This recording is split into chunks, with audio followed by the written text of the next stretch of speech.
If you'd like to support this channel, we invite you to check us out on Patreon. Thank you so much.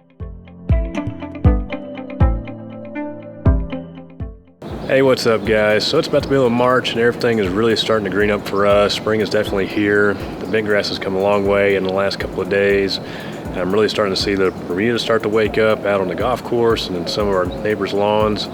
And so I'm just waiting for that MSM that we sprayed on the perennial rye overseed to kind of do its work. So I'm going to give it some time to make sure it kills that ryegrass, and then we'll do some scalps on the Bermuda and we'll start to bring all that back to life.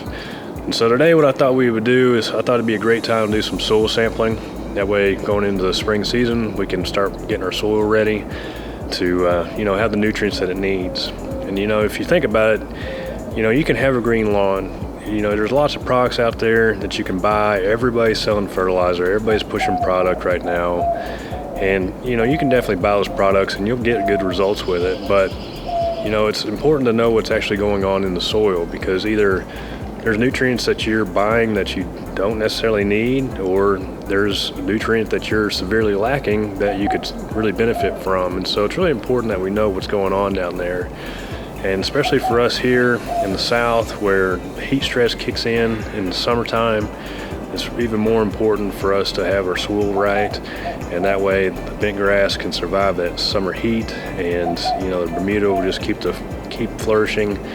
Because it gets stressed too. Even though it's a warm season grass, it can still get stressed, because we see temps hit 110, sometimes a couple degrees warmer than that from time to time in the summertime, and it's consistently over 100 degrees from about mid-June through about the end of August. It stays pretty warm here, so it's really important that we get our nutrition right in our soil. So today I thought we'd do some soil sampling, and I'll talk to you guys a little bit about just some of the soil sampling options that are out there for you, and I'll just kind of walk you through how I do soil sampling. So some of the tools we're going to be using today is a soil probe, and these are really handy to have. I picked this one up at rnrproducts.com. You can find them in a 1/2 inch size or a 3/4 inch probe, and I picked up the 1/2 inch one because I didn't want to be probing gigantic holes in my putting green. I didn't want to leave that 3/4 inch hole in the ground, so that's why I went with the 1/2 inch one. And there's also some more options available to you guys. Yardmastery carries a nice little soil sampling kit where you can get 2 soil samples along with a soil probe in it. So it's all in one kit. And alternatively, if you already have a probe, then you can also just get the soil test as well. And I'll link to all these products in the description for you guys if those are interesting to you. And if you don't have a soil probe, you can always use just kind of a hand trowel and dig down in your soil and pull some dirt up as well. I'm going to actually send my test off to Texas A&M University and have that analysis done there. And so what they need is 2 or 3 cups of soil and package that up into little individual bags. And the way I thought I would sample this is I think I'm going to do the backyard and the putting green together. They're all the same variety of bent grass. And originally I was thinking about separating those two, but I got to thinking about it, my fertility program and everything that I do is exactly the same in both areas. So I think I'm just going to do them all together and see how the results turn out this year. And I'm also going to do a separate sample for the Bermuda grass out front and just see where that one lands as well. And so before we dive off into doing this sampling, I want to take you guys around the yard, show you a few things to pay attention to and just some stuff to consider before you start pulling some samples. So one section I want to show you guys is this area right back here, and I know it looks really rough, and it's actually not disease, it's actually dog spots, and it's something I deal with every year, and this time of year it always looks awful. And it's because throughout the winter season the grass just can't recover from all the dogs doing their business. And so the reason I bring this area up is I'm actually going to avoid this section right here for doing my soil sampling, because I don't want any of the dog spots to interfere with the results or skew the results of my soil testing. And so I'm actually going to stick to, I have a really nice section right down through here through the middle, and I'm going to stick to pulling my samples out through here in this section because it's good healthy turf and give me a good idea of where we're at. And I know that my dogs haven't been going over here, and so my results shouldn't be skewed. And so another section I want to show you is back here in the back. I've been working on a little bit, and I'll show you some areas I'm going to avoid there as well. All right, so this section back over here, you guys have seen me work on this before. I did a whole planting bent grass seed video on this section right over here. and it was beautiful. And believe it or not, after 3 days of us removing that fence, my dogs completely dug up and tore this whole section up all over again after shooting all that video. And so, you know, what do you do? And so I've actually been reseeding this section right now. It's currently prepped for, you know, the springtime to kick in, to try to get some seed to germinate. And so the reason I bring this section up is there's a lot of starter fertilizer on it. And so you want to avoid this section as well to make sure you don't get any fertilizer into your soil results. That will also skew your results as well. And so I'm going to be avoiding that.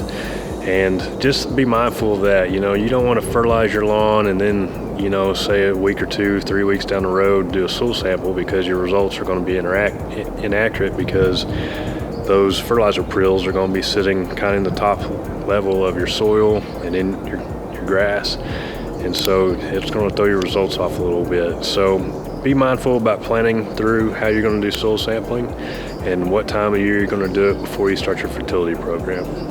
So hey, on a happy note, let's check out the putting green. Everything's starting to look really nice. And so I've done a little bit of seeding here last weekend to try to get these collars to finish coming in that we started working on there at the end of the fall. And I've also got some seed down there at the end to try to get that area to fill in.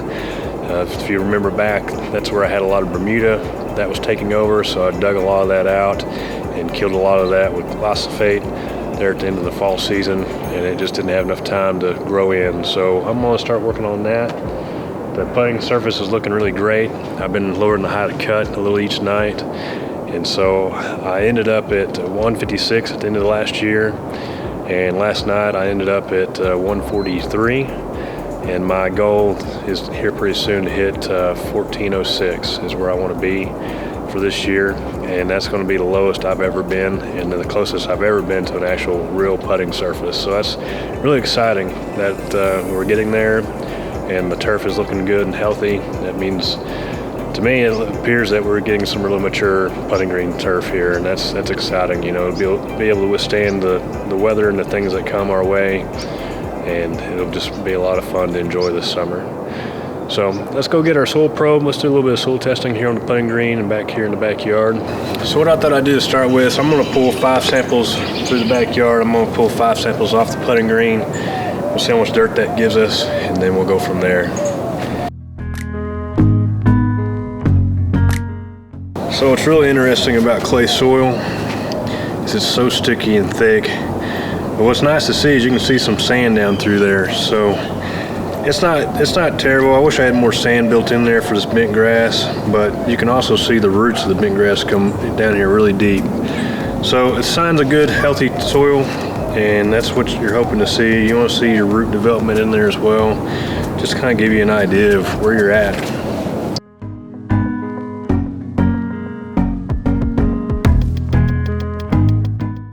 So something you see me doing is the top part of the core.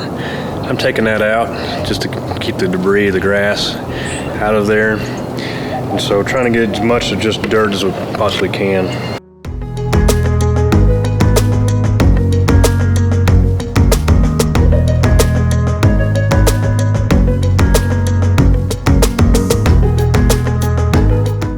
So I usually get a lot of questions about what my soil is like on this putting green. And you can see there's some sand that's in it.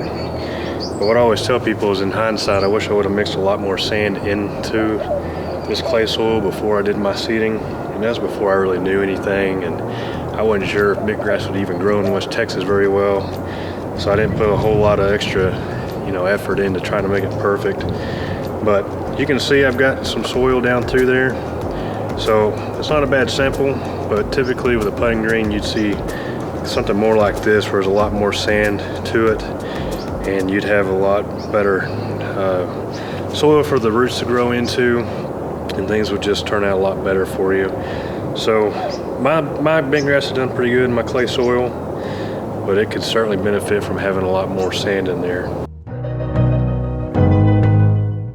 So something you could pay attention to whenever you're pulling a sample for your putting green is you want to make sure that's consistent. So you want to see soil and sand mixed all the way through. You don't want to see different layers in there. A lot of times if you do a putting green wrong, you'll have a black layer built in there. And that can be from putting organic material in there or mixing different sand varieties, things like that. You typically want to stick with the same type of sand over and over. And a lot of times that's masonry sand for a lot of folks. I know it's not USGA, but for us at home, it works out just fine to use masonry sand. And so you want to see a consistent profile all through that soil sample. So those 10 cores gave me about a cup and a half. So I'm going to pull another 10 cores, and that should give us enough soil for the sample.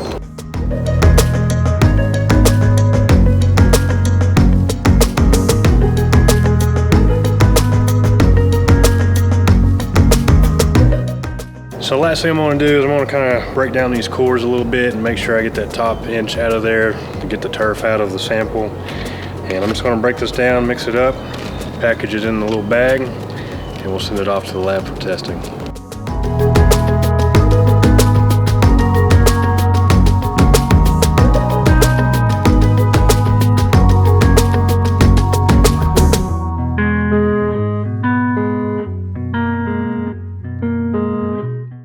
Alright guys, so now we got our samples all pooled. I'm going to get all that packaged up. We're going to send it off to Texas A&M, and hopefully in about a week or so we'll have our results. And I'm anxious to share that with you guys. I hope they come back in good shape. And I'm actually going to do an air comparison of those soil results to a home test kit.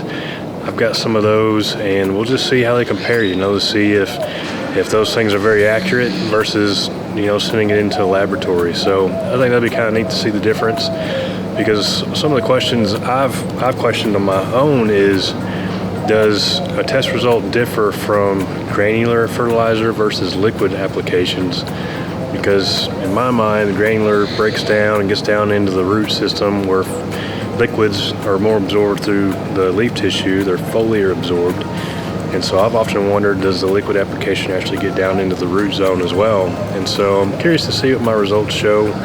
Because, I've got healthy turf. You guys can see that. It's green most of the time, but I actually want to know how the soil actually is. And so I think it'll be really interesting to see how that turns out.